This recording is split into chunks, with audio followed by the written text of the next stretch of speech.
कहानी का शीर्षक है दो बहुएं और चालाक बुआ सास। दीपा और अनीता दोनों ही देवरानी और जेठानी थी। दीपा नौकरी करती थी और अनीता घर संभालती थी। उनका परिवार बहुत बड़ा था, सास ससुर और उन दोनों के बच्चे, कुल मिलाकर घर में 10 लोग थे। और आज कई सालों बाद उनकी बुआ सास अपने भाई के पास रहने आई थी। सुबह उठते ही बुआ जी ने देखा दीपा जल्दी जल्दी अपने काम निपटा रही थी। अनीता ने सबका नाश्ता बना दिया, जिस नाश्ते को दीपा ने सबको परोस दिया। इसके बाद दीपा ने खुद अपना टिफ़िन पैक किया और जॉब पर चली गई। अनीता ने फिर दोपहर का खाना बनाया और थोड़ी देर बैठ गई अपनी सास और बुआ सास के पास। बुआ सास से रहा नहीं गया और अनीता से बोली कि छोटी बहू, तेरी जिठानी दीपा तुझ पर बड़ा हुक्म चलाती है। सुबह से देख रही हूँ रसोई घर में तू ही लगी हुई है और वो महारानी दिखावा करने के लिए सबको नाश्ता परोस रही थी, जैसे उसी ने बनाया हो।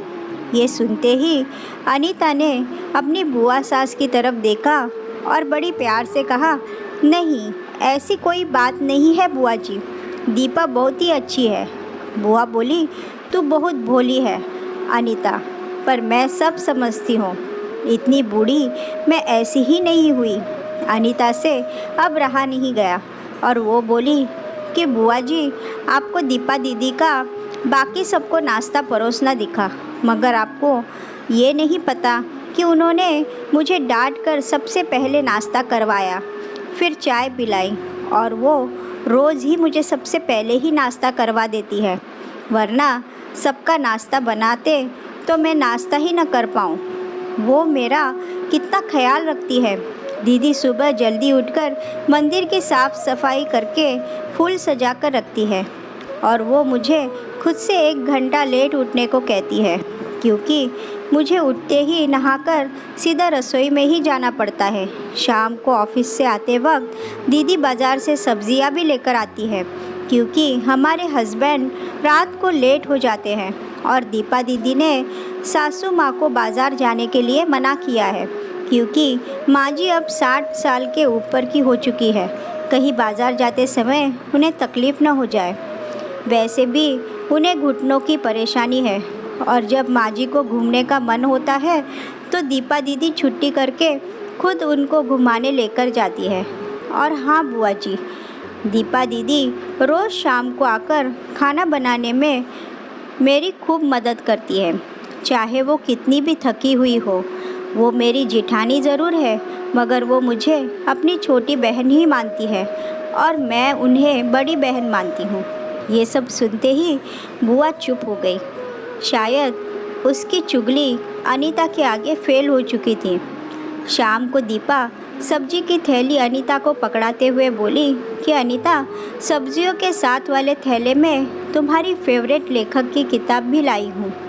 ये सुनकर अनीता खुश हो गई और बोली, थैंक्स दीदी। अनीता सब्जी की थैली किचन में रखी और किताब रखने अपने कमरे में चली गई।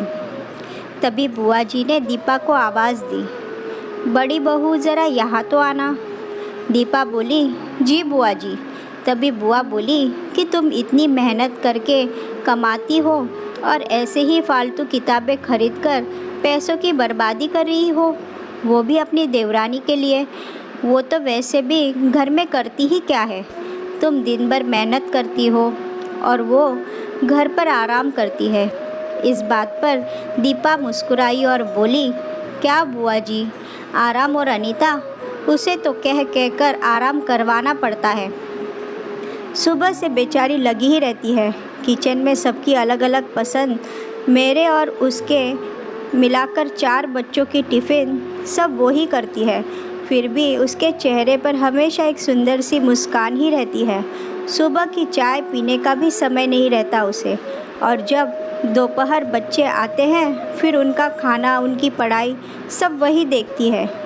वो है, इसलिए मुझे बच्चों की चिंता भी नहीं रहती और मैं अपना पूरा ध्यान ऑफिस में लगा पाती हूँ। कि कुछ दिनों पहले ही प्रमोशन मिला है। मम्मी पापा की दवाई कब ख़त्म हुई और कब लाना है, ये सब वही ध्यान रखती है। घर पर भी कभी कौन सा रिश्तेदार आता है, उनकी सेवा भी वही करती है। और बुआ जी, घर पर रहकर घर और बच्चे संभालना कोई छोटी बात नहीं।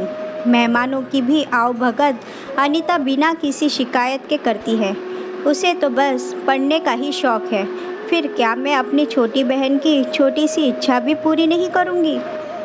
अगर उसकी इच्छा मैं पूरी नहीं करूँगी तो कौन करेगा? अब तो बुआ की पूरी तरह से ही बोलती बंद हो चुकी थी। फिर दीपा भी अपने कमरे में चली गई।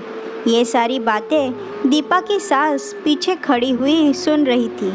वो बुआ के पास आकर बोली कि जीजी, ये दोनों देवरानी जेठानी ज़रूर है, मगर इनका प्रेम दो सगी बहनों से भी ज़्यादा बढ़कर है।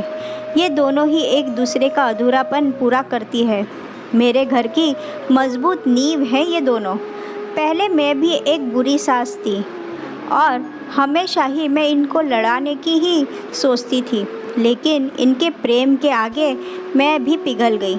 और वैसे भी इनको लड़वा कर नुकसान तो हमारे ही घर का है ना, इसलिए मैं भी इनके ही प्रेम में मिल चुकी हूँ।